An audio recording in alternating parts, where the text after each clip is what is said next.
네, 교재 51페이지 고소기간 볼게요.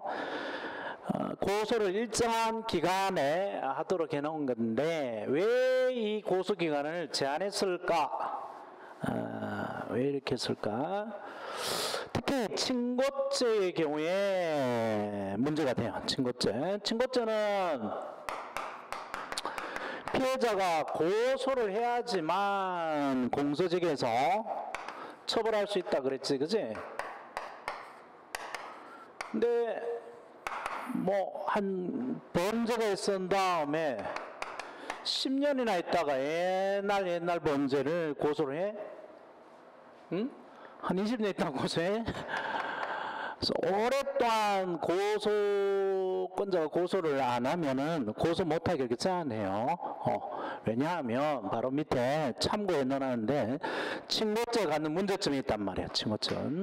친고죄는 피해자한테 이 가해자, 범인을 처벌할까 말까 이거를 맡긴 거지, 그지? 범인을 처벌 여부를 맡겨서 고소를 해야지만 처벌하고 고소하지 않으면 처벌 안 한 건데 피해자에 따라서 국가 형벌권 행사, 경찰, 뭐 법원의 재판권이 좌지우지가 되는데 이걸 너무 피해자한테 오랫동안 남겨둘 수 없단 말이에요, 그지? 그래서 일정한 기간 안에 하도록 하고 피해자가 제멋대로 못하게 막아놓는 게 여러 가지가 많아요. 그래서 친고죄 고소의 경우에 여러 가지 제한을 두고 있습니다. 그래서 첫 번째가 일정 기간 안에 고소를 해라. 그 다음에 고소 한번 했다가 고소 취소하면 다시 고소 못한다. 뭐 그런 제한. 그 다음에 한 주 일부만 고소하더라도 고소율은 저분 미친다. 여러 공범이 있으면 여러 공범 중에 한 사람만 고소하더라도 그 고소율이 여러 공범에 다 미친다. 여러 가지 이런 제한을 두고 있는데 그 중에 첫 번째 이 고소 기간의 제한 문제부터 보십시다. 그래서 책에 보면 방가루 1번 친고죄 고소 기간 나오죠. 친고죄 경우는 6개월 안에 해야 됩니다. 6개월 안에. 그래서 고소 기간을 이렇게 제한해 놨어요. 6월을 경고함이 고소하지 못한다. 6월이라고 이렇게 법적으로 표현하는데 일상에서는 6개월을 말하는 거죠. 6월. 근데 이제 언제부터 6월이냐? 언제부터 6개월이냐? 범죄가 있은 날부터 6개월이냐? 아니면 그 범죄가 있고 나서 범인을 안 나부터 6개월이냐 이건데 범죄가 있은 날로부터가 아니에요. 범죄가 있은 날로부터 계산하는 것은 그거는 공소시효입니다. 저 뒤에 가서 할 텐데 공소시효는 범죄가 있은 날로부터 일정 기간 안에 검사가 공소를 지게하지 않으면 처벌 못하게 막아놓는 거야. 근데 이거는 고소단 말이야. 고소는 피해자가 일정 안에 공소시효는 검사가 기소를 하는 거고 피해자 일정 안에 고소를 하도록 해놓은 건데 이거는 피해자가 범인이 누구인가를 알았음에도 불구하고 처벌을 안 한다면 처벌 의사가 없다라고 보는 겁니다. 그래서 이해하기 쉽게 고민할 수 있는 고민기간이다라고 생각하면 쉽단 말이에요. 고민기간, 피해자가 고민할 수 있는 기간. 그래서 6개월이라는 기간이 범죄가 있은 날로부터 6개월 아니에요. 그 다음에 범죄를 안 날로부터 6개월이 아닙니다. 범인을 안 날로부터 6개월. 이거 매우 중요해요. 그래서 거기 방가루 2번 고소견의 기산점에다 별표 한 서너 개 해놨어요. 아주 심해 나옵니다. 그리고 경찰시험에 한 1년 전쯤에 나온 것 같아요. 그래서 이제 다시 나올 가능성이 높아졌어요. 그래서 친고죄의 경우에 이렇게 고소기간이 제한이 있다라는 거고 그 다음에 포인트가 되는 게 한 3가지, 4가지 이유가 하나가 포인트가 안 됐는데요. 범인을 알았다. 범인을 알려면 범죄도 알고 범인도 알아야 되죠. 범죄와 범인 둘 다 알아야 됩니다. 내가 저놈한테서 사자 명예훼손을 당했는지 무슨 모욕을 당했는지 그래서 모욕을 했다. 그러면 욕을 했단 말이야. 인터넷에다가 댓글을 달았어. 근데 인터넷에 댓글 단 놈이 누군지 모를 수가 있죠. 가명을 써가지고 그래서 그 범죄와 범인 어떤 놈이 거기다가 허위 댓글을 달고 명예를 훼손했는지 이런 것들을 알아야지만 고소할 수 있게 되고요. 근데 이제 범인을 알았다라고 범죄 범인을 알았다는 것은 실제 피해자가 그걸 안 게 아닙니다. 일반 통상의 입장에 봐서 범죄가 뭐고 범인이 뭘까라는 걸 알면 돼요. 기준이 통상입니다. 통상의 입장에서 범인이 누구인지를 안 나로부터 고소연이 진행돼요. 실제 피해자는 몰랐다 하더라도 이때쯤 되면 네가 알았을 것인데 보통 사람 같으면 알았을 텐데 인터넷 한번 들어보거나 이메일 열어보거나 SNS 페이스북 그다음 뭐 카톡 이런 데 들어갔었을 거면 알았을 것이다 라고 하면은 고소연이 진행된단 말이에요. 그죠? 그 다음에 확정적 인식이 있어야 돼요. 내가 이런 범죄를 당했고 범인이 누군가라는 것이 확정적 인식이 되지 제 새끼가 아닐까라고 하는 인식, 그걸 미필적 인식이라고 그러죠. 미필적. 형법에서 미필적이 무슨 말인지 다시 공부할 거예요. 미필적이란 말이 미가 아닐미야. 미래할 때 봤잖아, 그지? 아닐미고 필은 반드시 필이지, 반드시 필. 미필적 고의. 근데 오늘 또 뉴스 봤더니만은 또 직장 그 선배 애를 맡아가지고 뭐 데리고 있다가 죽었다. 죽이고 뭐 보험금은 타내려고 그랬다. 이런 게 있는데 애를 어디 뭐 여름에 차 트렁크에 실었다. 그러면 더워가지고 숨어서 죽을 수도 있지, 더워가지고, 그지? 그래서 죽을지도 모르지만 죽어도 할 수 없다. 반드시 내가 죽이려고 한 건 아니지만 죽어도 할 수 없다. 이러면 미필적 고의가 있다는 거죠. 반드시 원했던 건 아니지만 그래서 그런 정도로는 범인이 누구인가 분명하게 알아야 되지. 제가 아닐까?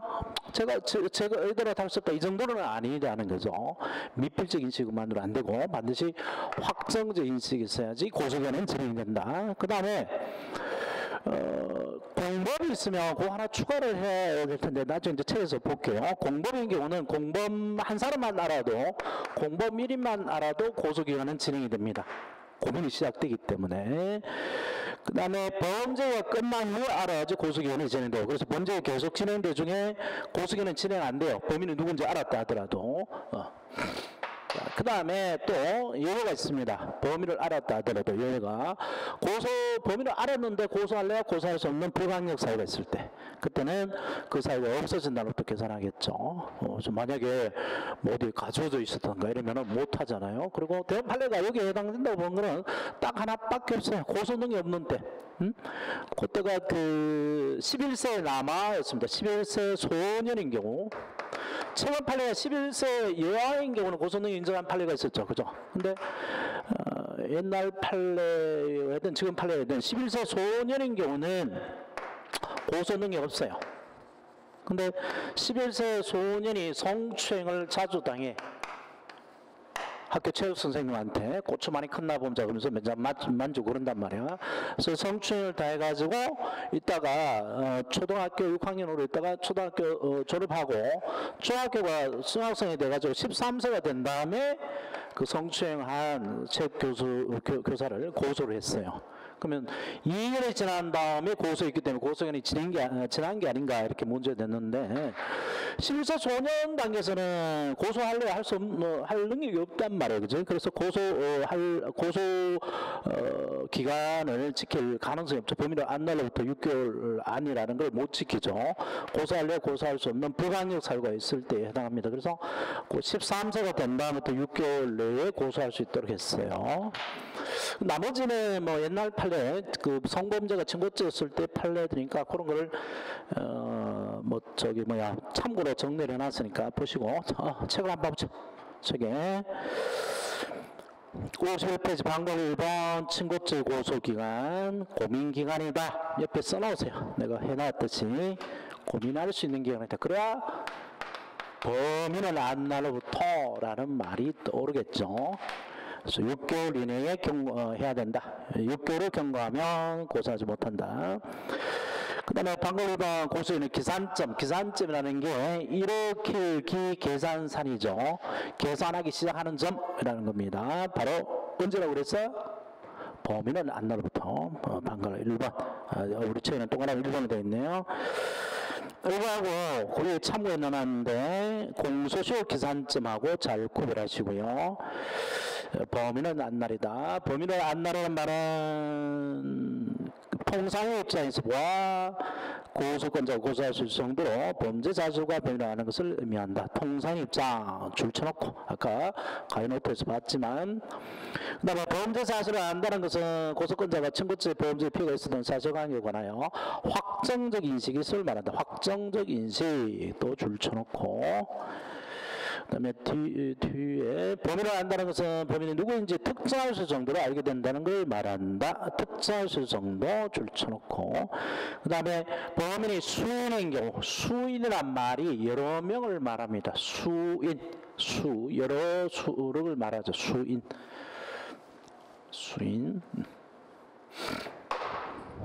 넣어놨나? 범인이 여러 명인 경우, 여러 명이 A, B, C 세 놈이서 대가를 달았어.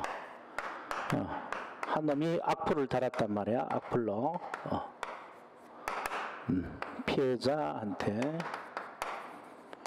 그래서 A가 정범이고 B가 A한테 하라고 시켰어. 그러면 그 놈을 무슨 범이라고 부른다 그랬지? 시키면 교사범. C는 옆에서 도와줬어요. 옆에서 도와주다 방조범. 빵자로 쓴다 그랬지. 방조범. 또 다른 말로는 따라다닌다 그래서 종범. 그래서 그럼 피해자가 정범이 누군지 얘만 알았어. 얘만 알았어.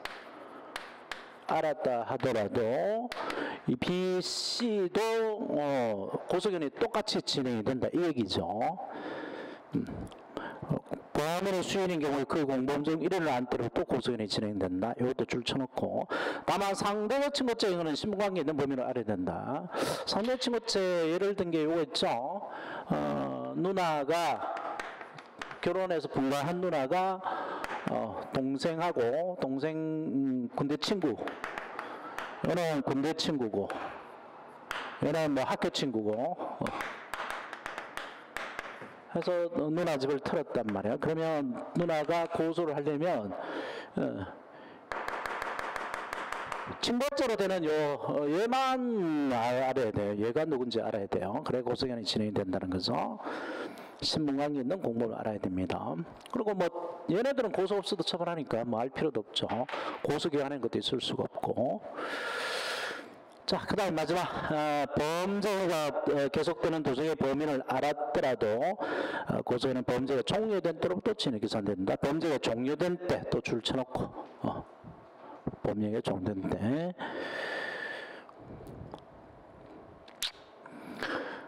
그 다음에 동그라미 2번 예외로 가보죠. 고소할 수 없는 불가항력의 사유가 있을 때, 고소할 수 없는 불가항력 사유, 그 사유가 없어진 날로부터 계산합니다. 그리고 불가항력 사유가 있는 동안 고소기간은 진행이 안 되고 있는 거죠. 따라서 고소능력이 없다가 비로소 고소능력이 생긴 경우 고소기간은 고소능력이 생긴 때로부터 계산된다. 그래서 고소능력이 없는 때에는 고소를 할 수 없는 불가항력 사유가 있다고 보는 거죠. 자, 그 다음에 동그라미 3번을 가보세요. 수인인 경우, 수인인 경우. 요거는 피해자가 수인인 경우예요. 피해자가. 아까는 요게 그 범인의 수인인 경우고, 요번에는 이 악플러 한 놈이 있는데, 요 놈이 여러 명을 악플을 단 거죠. 요게 이제 범인의 가해자가 한 명이고, 이번에는 피해자가 갑을 병이 있어요. 갑이 과장이고 을이 부장이고 병이 사장이다 했는데, 인터넷에 이놈이 가해자가 갑은 쥐새끼고 아니 뭐 개새끼라 그럴까? 제일 험한 일하니까 개새끼고, 부장은 소새끼인데 이 사장이 쥐새끼다 해서 한꺼번에 그냥 모욕죄를 3개를 저질렀어요. 모욕을 했어요. 욕을 막 써놨다고. 최순실 같은 새끼들이 이러면서. 근데 각 과장은 일찍 알았어요. 1월에 알았어. 1월에 알고 가만히 놔두면 6개월 지나가지고 7월이 되면 고소권이 소멸되죠. 6개월이 지났으니까. 범인은 안 날로부터 가해자 누군지 알았어. 근데 부장은 7월 8일 된 달에 알았습니다. 그 다음에 사장은 그 다음에 2월 달에나 알았어. 그 사실을. 어떤 새끼가 이런 욕을 써놨는지 알았어. 그러면 고소권은 6개월이 지나서 소멸되면 이 피해자가 여러 명이면 피해자마다 이놈을 처벌할지 말지를 정해야 되기 때문에 고소권은 따로따로 생각해야 되죠. 그죠? 그래서 고소권, 피해자 한 사람의 고소권이 소멸되더라도 다른 사람의 고소권은 소멸돼? 안 돼? 안 되지. 얘가 범인을 안으로부터 6개월, 그지? 고소할 수 있으니까. 그래서 한 사람이 기간을 자기 고소기간을 지키지 않아서 자기 고소권이 소멸되더라도 그 고소권이 소멸되더라도 다른 사람의 고소권에는 영향을 미쳐 안 미쳐? 안 미치죠. 다른 사람 고소권은 그대로 살아있죠. 그죠? 요 표현이에요. 요게 수인의 경우 조금 표현이 어려워요. 수인의 경우.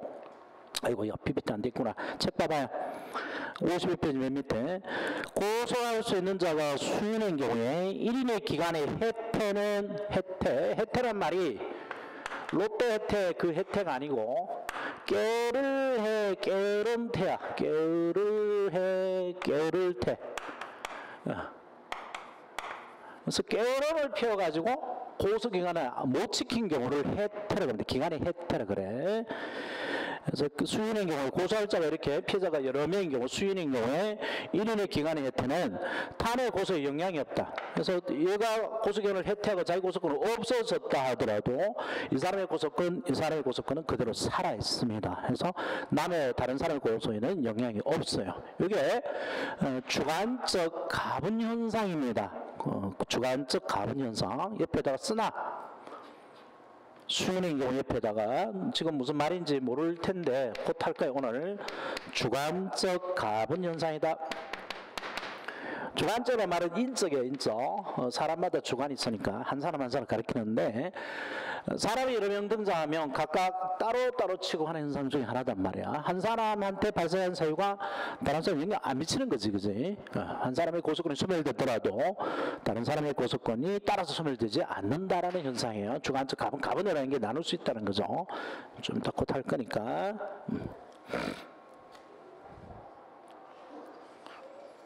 자, 그 다음에 53페이지 넘겨서 고소의 취소와 포기 문제를 보십시다. 이쪽에 출제 가능성 매우 높아요. 앞에 우리가 본 고소의 의 이쪽 있잖아요. 고소의 고소권자 이거는 최근에 나왔어요. 최근에 나왔고, 근데 안 나온 게 고소 취소 포기하고 좀 이따 볼 고소 불가능치 뒤쪽에가 안 나오고 있어요. 매번 한 문제가 나오는 부분이니까. 언뜻 보면 고소 취소는 고소했다가 그만두는 거지. 고소했는 것을 물리는 것. 처벌을 원하는 의사표시를 했다가 아이고 그거 그만둘게요 이렇게 취소하는 거고요. 포기는 미리 저는 고소하지 않겠습니다 라고 하는 것을 말합니다. 그게 고소 취소고요. 고소 취소는 우리 형사법상 명문 규정이 있어요. 취소할 수 있다는 명문 규정이 있는데 포기는 명문 규정이 없기 때문에 형사법 명문으로 규정된 게 없기 때문에 이걸 인정할 것인가 말 것인가가 이제 문제고, 먼저 취소부터 보죠. 취소. 고소 취소는 고소 정반대로 생각하면 되지, 그지? 그래서 고소 어디 가서 해야 된다 그랬어요? 응? 수사기관에서 가서 한다 그랬잖아, 그지? 그 다음에 처벌을 구하고 의사표시다 이건데 그 정반대로 생각하면 돼요. 고소한 자가 수사기관에 가서 범인의 처벌을 원하지 않는 의사표시, 이게 고소 취소고요. 근데 고소는 수사기관에 가서 해야지 고소고, 법원에 가서 고소 못한다 그랬잖아, 그지? 근데 고소 취소는 기소는 법원에 가서 할 수 있습니다. 그것만 달라요. 기소에도 법원에 가서 고소 취소할 수 있다는 점만 고소하고 다르고, 나머지는 정반대로 생각하시면 되겠고요. 그 다음에 일단 원리가 있는데 거기 53페이지 두 번째 문단에 나온 거. 고소는 1심 판결 선고 전까지 취소할 수 있다. 일단 줄을 쳐놓으세요. 고소는 제1심 판결 선고 전까지 취소할 수 있다. 1심 판결 선고했다는 말은 판사가 판단을 내렸다는 거죠. 공권적 판단을 내렸다는 겁니다. 유죄인지 무죄인지 판단을 내렸는데 판사가 기껏 열심히 연구하고 해가지고 공권적 판단을 내렸어요. 얘를 형사처벌하라 말하고 내렸는데 그 판단할 피해자가 없애는 거, 그래서 판결 선고한 다음에 고소 취소해서 없애는 거, 이건 인정 안 하겠다는 겁니다.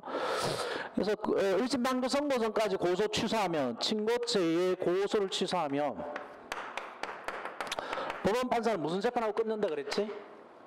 1심 판결 선고 전에 고소 취소하면 공수기각 판결하고 끝낸다 그랬죠. 그러면 전과도 안 남고 깨끗하게 형사 절차가 수도업돼요. 친고죄에 대해서 고소 취소가 있으며.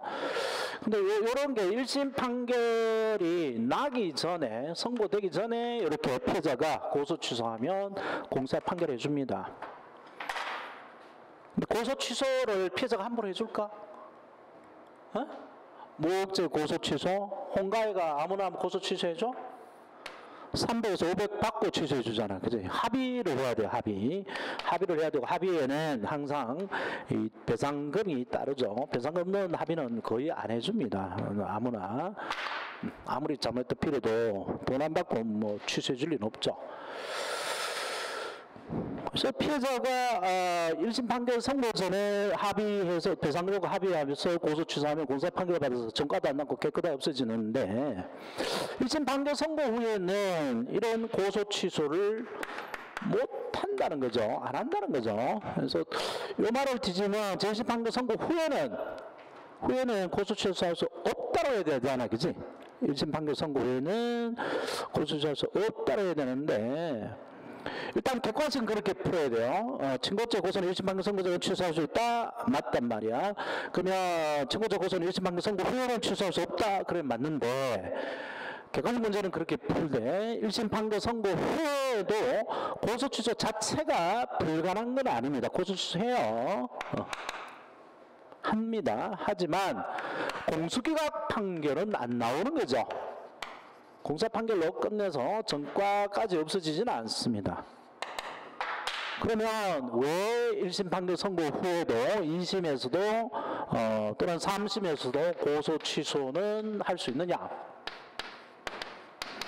바로 형량이 뚝 떨어져요. 그래서 1심에서 징역 10년 받아서 항소를 해놓고 항소심에서 고소 취소하면 징역 한 반으로 뚝 떨어집니다. 5년으로 뚝 떨어져요. 합의했으니까. 그래서 이런 거를 양형사유라 그래요. 양형사유. 형량을 정하는 사유. 양형사유로서의 고소 취소는 제1심 판결 선고 후에도 얼마든지 가능합니다. 그래서 그런 거를 심화에다 넣어놨어요. 심화에. 뒤에 가서 다시 할 텐데 심화해 봐봐요. 심화에. 심화부터 볼까요? 그러나 232조 1항의 고소 취소 제한은 친고죄에서 제1심 판결 선고에는 고소 취소할 수 없다는 의미가 아니라 친고죄로서의 고소 취소 이력이 없다는 것일 뿐이다. 즉 공수기각 판결 사유가 되지 않을 뿐이므로 양형 사유가 되는 고소 취소는 제1심 판결 선고 후에도 가능해요. 근데 객관식 문제는 일단 그렇게 풀어야 된단 말이에요. 1심 판결 선고 후에는 고소 취소할 수 없다. 근데 정확한 의미는 공수기각 판결 사유가 되는 고소 취소가 안 될 뿐, 형량을 깎아주는 고소 취소는 얼마든지 가능하고, 그 다음에 이 규정은 반의사 불벌죄도 그대로 준용이 돼요. 그래서 반의사 불벌죄도 마찬가지 1심 판결 선고 전까지 고소 취소할 수 있도록 해놨는데, 둘 다 친고죄나 반의사 불벌죄나 범인을 처벌할까 말까를 피해자한테 맡겨둔 건 똑같죠, 그죠? 그건 둘이 똑같기 때문에 그래요. 자, 그게 이제 앞부분에서 조금 초보 단계에서 이해가 어려웠던 파트였고, 그 다음에 고소 취소 요건가 보죠. 고소 취소권자. 고소권자하고 같은데 다른 점이 있다면 실제로 고소한 그 사람만 고소가 취소가 돼요. 요 PPT 그림이 뭐냐니까 이제 뭐 몇 년 지난 사건인데 4, 5년 됐나? 한 3년 됐나? 2014년 같은데? 이병헌 협박 사건이라고 들어봤나? 얘가 뭐 가수 지망생인가 뭐 이렇게 했던 애들인데, 남자들 마음은 똑같이 술 먹으면 얘네들은 이제 성희롱했단 말이야. 술 먹고 술이 좀 취해가지고 음담 패설을 했어요. 근데 요 두 여자애들이 간이 컸던 게, 그거를 핸드폰에다 찍어, 술 취해가지고 횡설수설하면서 음담 패설하는 걸 찍어가지고는 한 5천만 원이나 5억 좀 요구했으면, 이거 돈 5천만 원 내놔라. 그러면 안 내놓으면 내가 인터넷에 퍼뜨리겠다. 이렇게 협박을 했단 말이야. 그래서 이병헌이가 그래 귀엽다 그러면 줬을 거야. 내 같아도 5천만 원 그래 아이고 이쁘네. 조금 말했을 텐데, 이 두 년이 간이 얼마 커가지고 50억을 달라고 했어. 50억 내놓으라 그러니까, 이게 진짜인 것을 알고 이병헌이가 술이 아침에 깨가지고 바로 경찰에 신고해요. 이 두 년 놈들이 나한테는 협박을 했다. 그래서 바로 구속이 됩니다. 구속이 되고 1심 판결 선고되고 나서 징역 1년 2개월, 징역 1년 맞았어요. 선고되고 나서 잘못했다고 비니까 이제서 이병헌이가 2심에서 고소 취소해 줍니다. 이게 그 협박죄지, 협박죄이기 때문에 공갈죄.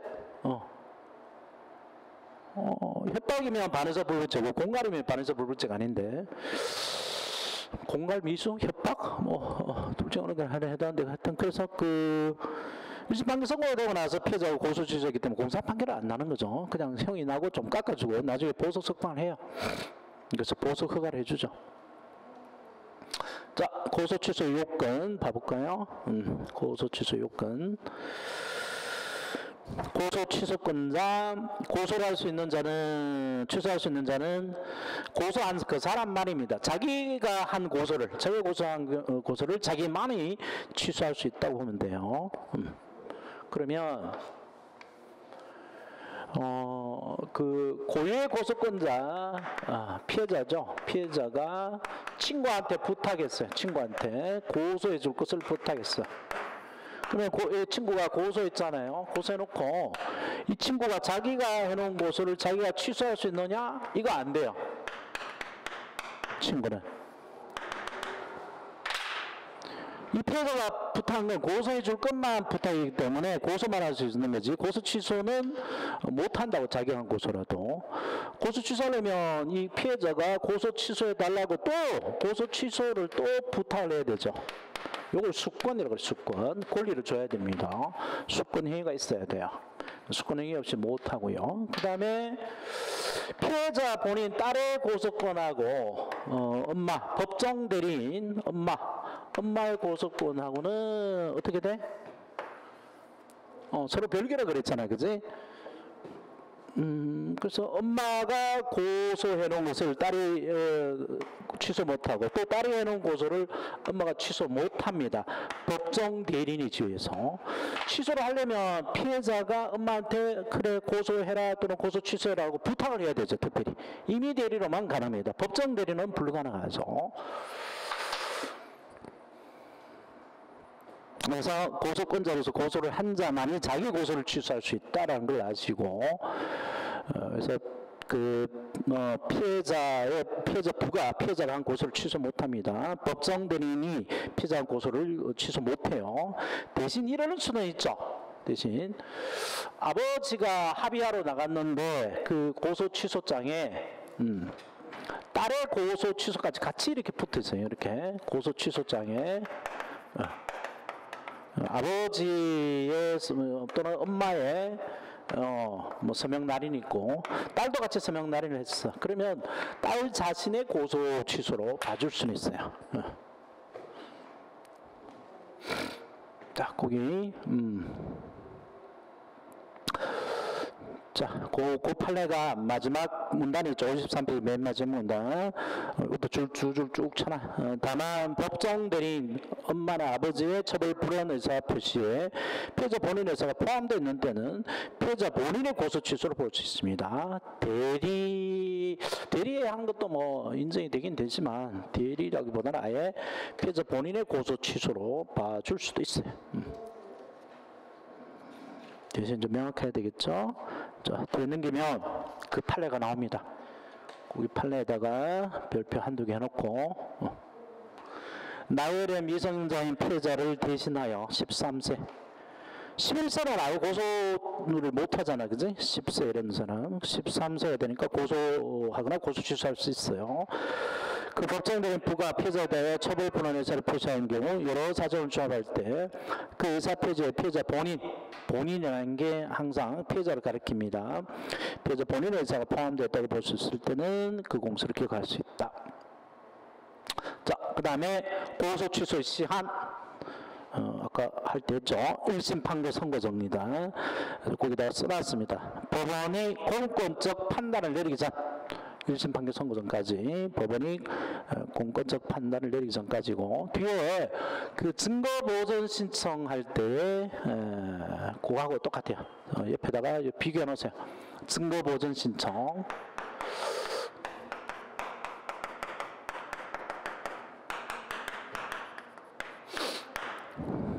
책이 나오면 관련 페이지를 불러줄 텐데 일단 증거 보전 신청하고 이렇게 비교해 두세요. 관련 페이지를 지금 찾을 수 없어서.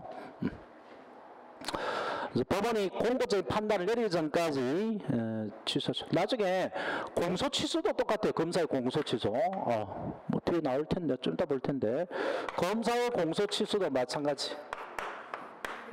제1심 판결 선고 전까지만 가능합니다.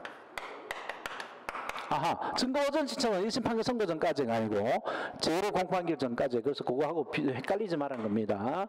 검사 공소 취소는 1심 판결 선고 전까지고. 자, 그래서 아까도 얘기했지만 친고죄 고소는 1심 판결 선고 전까지 취소할 수 있다. 그러면 항상 묻는 게 친고죄가 아닌 고소 취소는 그럼 어떻게 되어 있는데 그건 생각할 필요 없죠. 친고죄가 아닌 고소는 고소를 하나 안 하나 재판에 영향을 안 미칩니다. 친고죄 고소는 고소를 해야 재판할 수 있고요. 고소 취소하면 공소가 판결을 해야 되기 때문에 그렇죠. 근데 그거는 공사 판결을 하게 되는 친고죄 고소 취소는 1심 판결 선까지만 할 수 있다는 겁니다. 그래서 1심 판결이 선고되고 나서 항소심, 상고심에 가서는 안 된단 말이야. 그래서 그 서울지방법원에서 징역 2년 맞았다. 서울고법에서 징역 2년 또 때릴 수 있죠. 근데 파기해가지고 1심이 잘못됐다면 항소심은 파기하고요.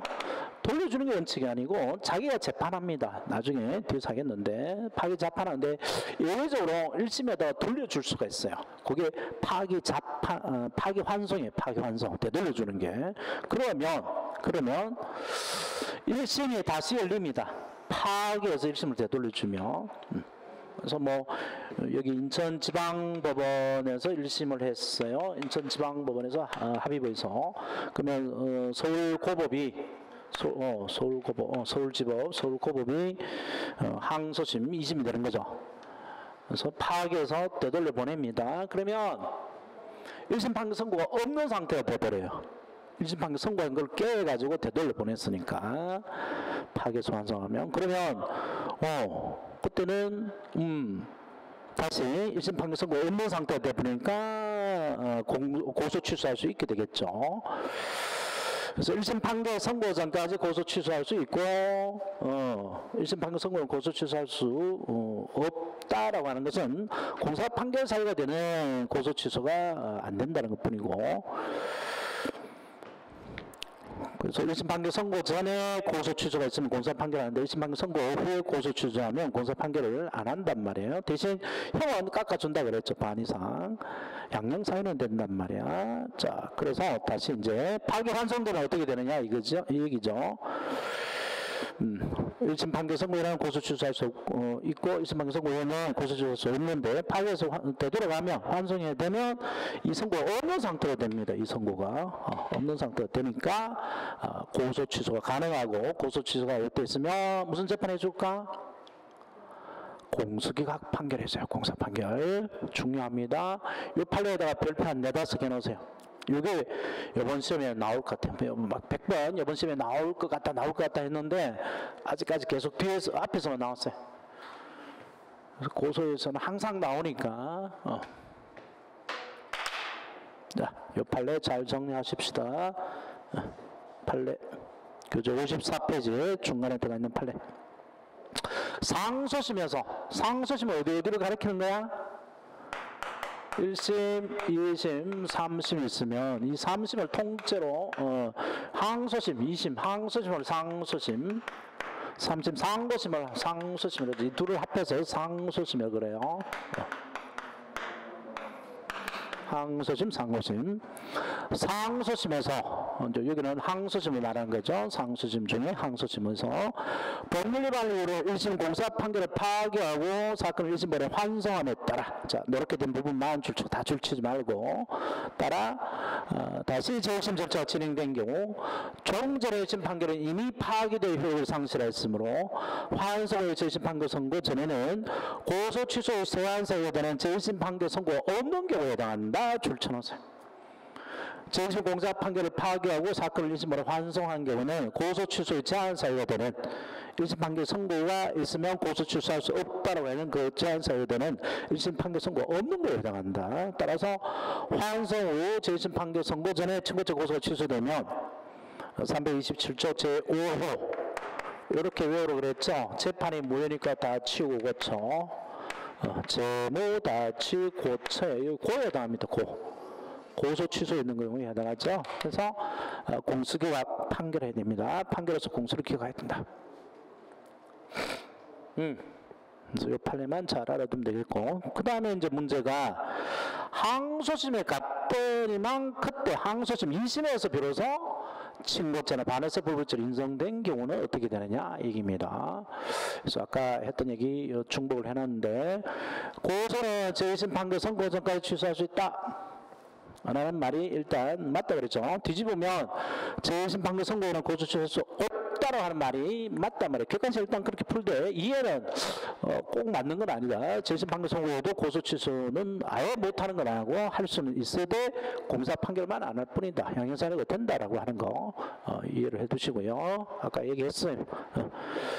1심 판결 선고 전에 고소 취소하면 공사 판결한테 친고죄 1심 판결 선고 후에 고소 취소하면 공사 판결 안 난단 말이야. 근데 문제가 항소심에 와서 2심에 와서 비로소 친고죄나 반환불법죄로 인정된 경우에 이때 고소 취소하면 공사 판결을 해줄 수 있겠는가 이게요. 이제 옛날 얘기입니다. 강간치상은 고소 없어도 돼요. 비친고죄고요. 폭행치상은 요거는 이제 오줌도 같고 강간죄가 비친고죄 친고죄 때가 문제였어요. 그래서 강간치상은 친고죄가 아니고 폭행치상은 반에서 불법죄가 아닌데 요 구자가 옛날 얘기예요. 옛날 구강간죄 뭐 딱 맞는 예가 없어가지고 옛날에 지금도 강간치상은 비친고죄 그리고 강간죄도 이제 비친고죄 바뀌었는데 옛날에는 강간죄는 친고죄였습니다. 그 다음 폭행죄는 반에서 불법죄 이건 지금도 똑같아요. 검사는 되도록이면 옛날에 그 강간치상죄로 기소했어요. 조금만 맞아가지고 멍이라도 들거나 멍 정도는 아니구나 피가 조금만 났다 이러면 치상죄로 기소를 했다고. 왜? 그래야 피해자 고소 안 받아도 처벌하고 피해자 고소 취소하도록 처벌하니까. 그래서 검사가 이렇게 무리하게 강간치상죄로 기소를 했고 또 폭행치상죄로 기소를 했는데 판사는 굉장히 마음이 좋고 엄격하게 보죠. 그래서 야 그 정도 상해가지고는 강간치상이라고 할 수 없어. 그래서 강간으로만 인정해. 그 정도 가지고는 폭행치상으로 할 수 없어. 그냥 폭행으로 인정해. 그래서 이렇게 바꿨어요. 그러면 친고죄가 되고 반에서 불법죄가 되는데 만약에 변호사가 똑똑해가지고 이게 그 친고죄로 바뀔 걸 대비해가지고 1심 판결 선고 나기 전에 고소 취소를 해뒀었다면 이미 해뒀었다면 2심에서 이렇게 친고죄나 반에서 불법죄로 바뀌었을 때 1심 판결 선고 전에 고소 취소 있는 경우에 해당하니까 공수기각 판결에서 끝내고 전과 없이 깨끗해졌을 거예요. 깨끗하게. 근데 변호사가 안 한 거지. 검사가 무리하게 기소했음에도 불구하고 변호사가 거의 대비 안 했어요. 안 해가지고 1심 판결 선고 전에 고소 취소 못 받았습니다. 즉 합의가 안 됐다는 얘기죠. 그리고 2심에 들어와서 이렇게 친고죄나 반에서 불법죄로 인정될 것 같자 이제서 부랴부랴 변호사가 피해자 찾아가서 고소 취소 받은 거야. 그러면 공사 판결을 해줄 수 있겠는가 이건데 피해자, 가해자 입장에서는 억울하죠. 미리 알았으면, 그지? 미리 알았으면, 그리고 검사가 무리하게 이 비친고죄로 기소를 안 했으면 합의 시도에서 그냥 전과도 안 남고 깨끗하게 끝날 텐데, 검사가 무리하게 기소했고, 변호사가 안 따라줬고, 그럼 1심 판사도 무리하게 유죄를 선고했죠. 그러니까 이제 억울하니까 학자들은 요 2심을, 이때 2심을 요 1심으로 봐라. 1심으로 봐가지고 이 법조문의 1심 판결선까지 고소 취소할 수 있다. 이 규정을 적용해서 공사 판결을 해주라. 그게 이제 학자들의 주장인데, 우리 대법원 판례는 매우 형식적이고 매정해요. 매정하기 때문에 아니 법문구상 어떻게 2심을 1심을 볼 수 있느냐. 그래서 형식 논리상 안 된다. 안 되기 때문에 하항소심에 이르러서 비로소 뭐 친고죄 반에서 분리부죄로 판명이 되었다 하더라도 하항소심의 고소 취소는 공사 판결로서의 고소 취소로서 인정할 수 없다고 합니다. 그래서 거기 결론만 잘 보시면 돼요. 결론만. 책 봐봐요. 책에 동그라미 1번 50페이지 동그라미 1번 하항소심에서 비로소 친고죄나 반에서 분리부죄로 인정된 경우 거기에 논쟁이 있는데 니은 봐봐. 네 번째 줄인가 다섯 번째 줄 니은의 줄을 쭉 치세요. 고소 취소의 시한을 획일적으로 인정한 명문 규정상 항소심을 제1심을 할 수 없으므로 항소심의 고소 취소를 인정되지 않아 공수계약 판결을 할 수 없다. 이게 판례입니다.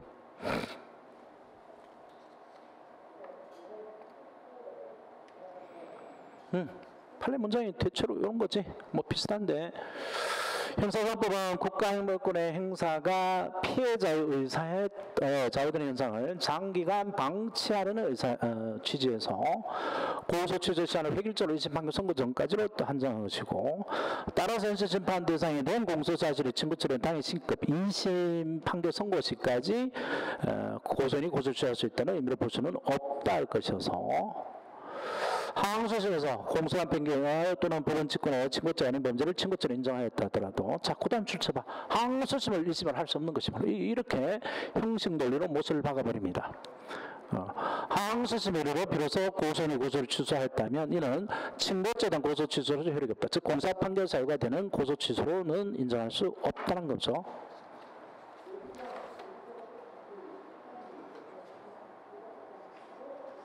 그 다음에 55쪽으로 넘기면 고소 취소의 방법, 고소 취소의 방식인데, 수사기관이나 또는 법원에 대한 의사표시입니다. 이거 좀 스톱하자.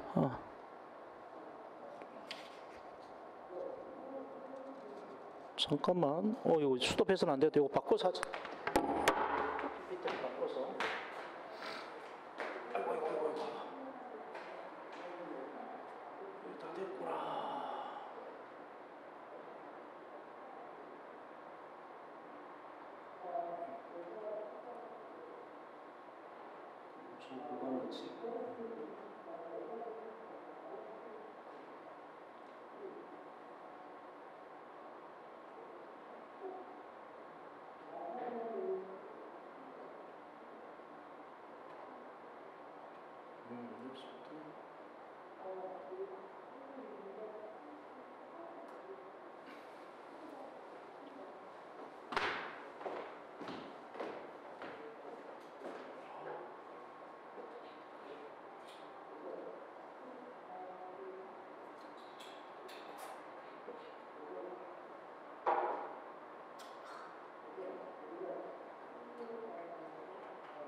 교재 55조 고소 취소의 방법. 고소의 방법하고 거의 같다 그랬죠. 대신 다른 점은 공소주기 후에는 법원에 가서도 고소 취소할 수 있다. 그래서 고소한 자가 수사기관이나 법원에 대해서 범인의 처벌을 원하지 않는 의사표시다. 똑같아요. 그래서 대리 고소권자가 고소를 취소 못합니다. 대신 그 법정들이 고소 취소에 본인의 고소 취소 포함되어 있으면 본인의 고소 취소를 본다고 한 거 아까 봤죠. 그 다음에 이게 이제 여기서 중요해요. 처벌을 원하지 않는 처벌 불원 의사는 명백하고 확고해야 됩니다. 조금이라도 불완전한 면이 있으면 고소 취소를 안 보는 게 판례예요. 그리고 의사 표시이기 때문에 표시가 있어야 되죠. 표시가 명시 표시가 있어야지 고소 취소를 봅니다. 그래서 그 관부한 처벌을 바란다라고 하는 것만으로는 고소 취소를 안 봐요. 처벌을 원하지 않는 의사가 명백하지 않기 때문에. 그 다음에 그 합의서가 작성되어 있다는 것만으로는 아직 처벌 불원 의사가 표시되었다고 할 수 없죠. 그죠? 그래서 그 자체만으로는 고소 취소로 보지 않습니다. 그리고 봐볼까? 책에 고소 취소의 방식 뭐 그렇고 우리 두 번째 줄부터 볼까? 공소제기 전에는 수사기관에 해야 되고 고소사건을 담당하는 수사기관에 해야 되고 공소제기는 고소사건의 수소부분에 대하여 이루어져야 된다. 이거 뭐 당연한 것 같지만 줄 쳐놓으세요. 공소제기 전에는 수사기관에 고소 취소하고 공소제기는 법원에도 한다.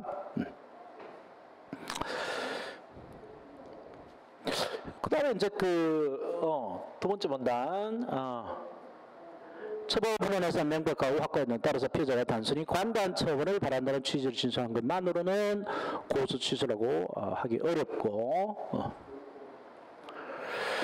그 다음에 또한 처벌 불원 의사는 피해자의 진실한 의사가 명백하고 믿을 수 있는 방법으로 표현돼야 된다. 이것도 줄 쳐놓으세요. 노랗게 된 거. 이런 것들이 시험 지문에 등장해요. 그래서 합의서를 작성해 줬다는 것만으로는 아직 고소 취소 못합니다. 고소 취소를 보지 않아요. 합의서 작성해서 어딘가를 제출해야 되죠. 수사기관이나 법원에. 그거와 관계되는 게 동그라미 2번에 나와 있어요. 동그라미 2번에 합의서 제출과 고소 취소 이제 문제인데 이상하게 시험 문제는 잘 안 돼요. 이게 판례가 명확하지 않아서 그런지 잘 안 나오는데 그래도 혹시 모르니까 정리를 해 놓으십시다. 강의 노트에 이 그림을 다 그려놨으니까 PPT 빨리빨리 넘어가서 캐치 못한 사람은 그 강의 노트에 보세요. 강의 노트에 17페이지 있어. 강의 노트 17페이지에 합의서를 공소제기 전에 피해자 명의 합의서를 수사기관에 내면 이건 고소 취소로 봐요. 경찰이나 검사한테 내면 처벌 불원에서 명확하다 봐서 고소 취소 봅니다. 근데 재판에 들어가서 공소제기 후에 법원이 내면 명확하지 않다고 봐요. 왜 그럴까요? 합의서를 함부로 안 써준다 그랬잖아. 이제 합의가 돼야 되고 합의가 되려면 돈을 줘야 됐었을 거 아니에요. 그죠? 합의금을 줬어야 되는데 수사기관에 냈다는 건 합의가 어떻게 된 거야? 빨리 된 거지, 그지? 금방 됐기 때문에 그 자체로 고소 취소를 봅니다. 근데 그 공소가 제기되려면 시간이 꽤나 걸려요. 몇 개월 있다가 기소가 된단 말이에요. 그때까지 합의를 못했다는 거는 돈을 많이 안 질렀다는 거죠. 그래서 법원 입장에서는 피해자 의사를 확인하고 싶어해요. 명확하지 않기 때문에. 그래서 이 자체만으로 고소 취소를 안 보는 게 주류 판례입니다. 근데 사람 골치 아프게 만든 게 그래서 시험 문제가 잘 안 나오는 것 같기도 한데 예외적인 판례가 있어요. 예외가 뭐 기준도 없이 그냥 비주류 판례가 하나 있어요. 합의서 제출만으로 법원에 낸 것만으로도 고소 취소를 본다라고 하는 이상한 예외적인 판례가 있긴 있습니다. 그 다음에 주류 판례는 합의서를 내고 법정에 나와서 진술안까지 고려를 해요. 그래서 아주 악덕 그 피해자는 합의서 받아요. 그럼 합의서 받는 건 배상을 받았다는 거지. 돈을 받고 합의서 써줬는데 법정에 가서는 처벌을 원한다고 한단 말이에요. 처벌을 원한다. 그러면 고소 취소된 걸로 보지 않습니다. 판례가. 대신 법정 진술 중에 탄원서를 내잖아요. 탄원서 내면 이거는 100%예요. 100%. 명확하다고 봐서 이거는 고소 취소를 봅니다. 그래서 법정 진술을 고려하고 탄원서까지 고려해가지고 처벌 불원사가 명확할 때가 고소 취소로 보고 그래야 공사 판결을 해주는 거죠. 탄원서라는 게 이렇게 해놨는데 이거는 타이핑을 했잖아요. 보통은 타이핑 안 합니다. 자기 손으로 써요. 근데 A4 이거 한 장 손으로 쓰면 1시간씩 걸리죠. 신경 써서 하려면 뭐 글씨 깨끗하게 쓰려면 한두 시간 걸려요. A4 한 장 써보시면 알겠지만.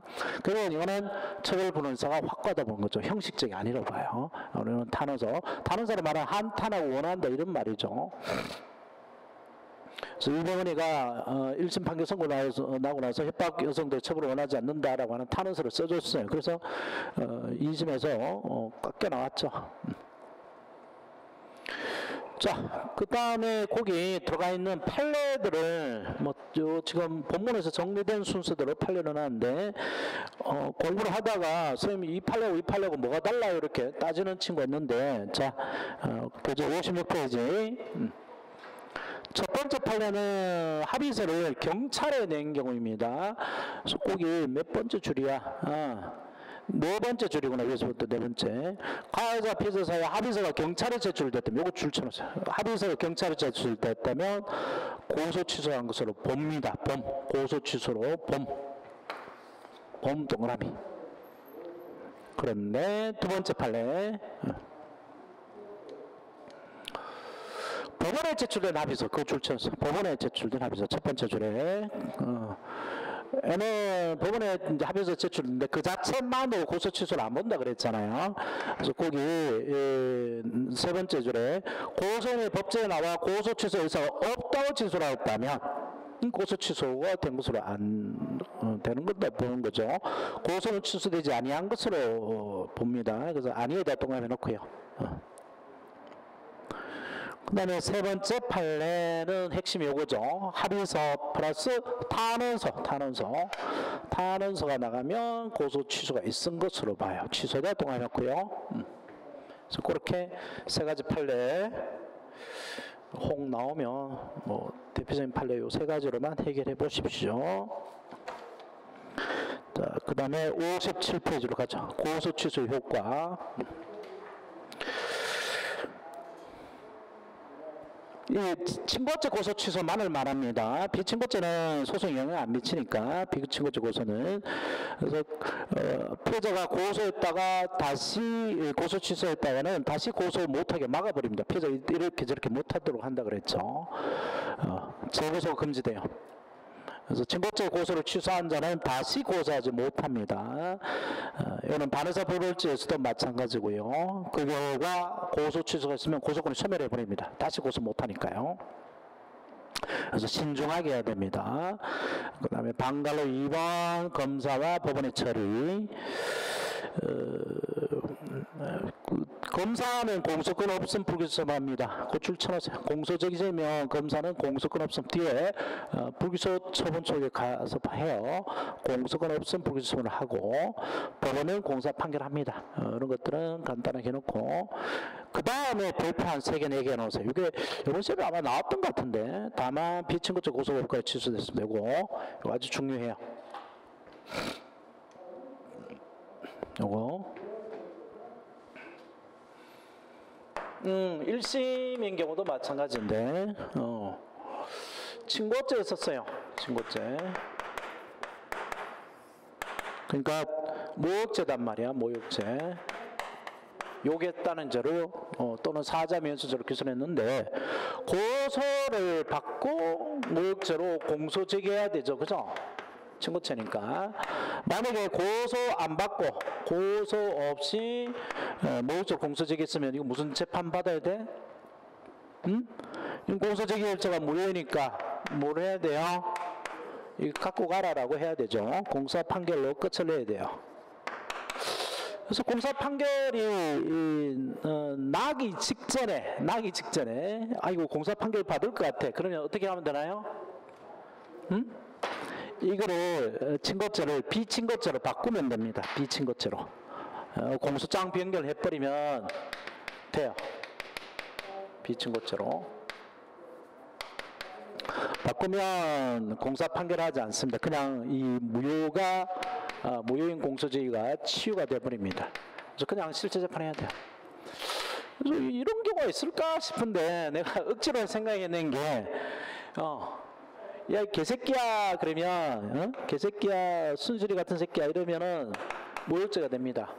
모욕죄로 기소를 했는데, 근데 살살한 게 아니고, 그 사람 귀에다가 가서 그냥 확 고함을 찔러가지고, 개새끼야! 그래가지고 귀가 고마에 찢어졌어. 그러면, 그거는 모욕죄와 동시에 폭행치상죄가 되는 거죠. 폭행치상. 비친고죄잖아. 아까 했죠. 그죠? 폭행치상 비친고죄. 그렇게 바뀌면, 모욕죄로 기소했다가 폭행치상죄로 공사 변경해서 사건을 바꿔버리면 이 공사 판결 안 받고 재판한단 말이야, 그지? 그리고 이게 설사 1심 판결에서 공사 판결이 선고되었다 하더라도 똑같이 2심에 가서 검사가 항소해놓고요, 무효로서 공사 판결이 났다 하더라도 항소해놓고 항소심에 가서 이렇게 바꿔도 돼요. 바꿔도 이 공사 판결이 이렇게 없어지고 유죄무죄 실질 판결해야 됩니다. 여기 시험에 지금 나올 가능성이 나왔던 것 같아요. 별표 한 3개 놓고 친고죄 고소 없거나 취소됐음에도 친고죄로 기소됐다가 그럼 공사 판결해야 되는데 그 우동에서 인정되는 비친고죄로 공사비가 허용된 경우에 그 공소적 혐의 치유가 된다. 무효가 치유됩니다. 이는 항소심에서도 같고요. 고소의 포기는 쉬었다 하자. 시간이 너무 많이 지체되네.